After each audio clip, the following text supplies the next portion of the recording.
Look at that. It works. It works. So today, we are going to be working in my partner's plant corner. It's a little cold outside and the shop's really dirty. I just don't feel like cleaning it up. I'm going to be hooking up the voltmeter and attempting to doing the key. I'm sure that I'm just being a little pansy and that this one's red and black wire and the wire on the on-off switch is a green and black wire. I'm assuming black is always negative, but sometimes green is grounding, so I'm just kind of confused on that one. But I'm going to for sure hook up the 72 volt battery indicator today. I got some wire cutters, just as simple as just going and buying now. I bought some ones from like just 2 or 3 minutes down the road at a local bumper to bumper store. You don't have to buy these, but they do work totally fine. So when it comes to a voltmeter, when you get the Ebox 3.0, you're going to take it off. It's got one bolt holding on and a little pin it sits in, or a little bitty hole that this clip sits in.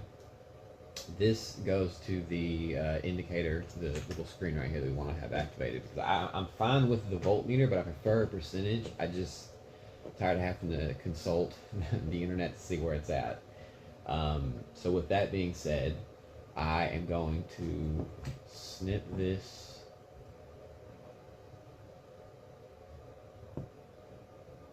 Probably should do one wire at a time, but it is what it is.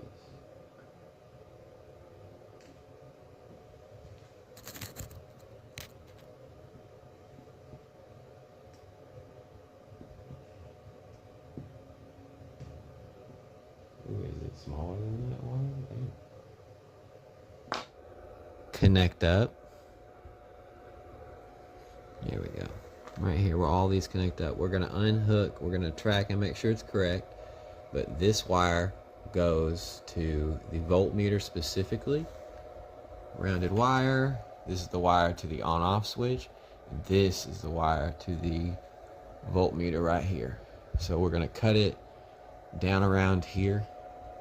There's still a little slack, so if I have, and I routed it outside here, so if I have to redo it, I can just reattach it with another connector if for some reason it doesn't work, and run it back through here, and I only lose a little bit of space, and I can even move this voltmeter right here down here or something if I wanted to, and just save on a bit of the room. So there is room for mess up. Now, like I said, here is the connector for the on-off switch. Green and black wires.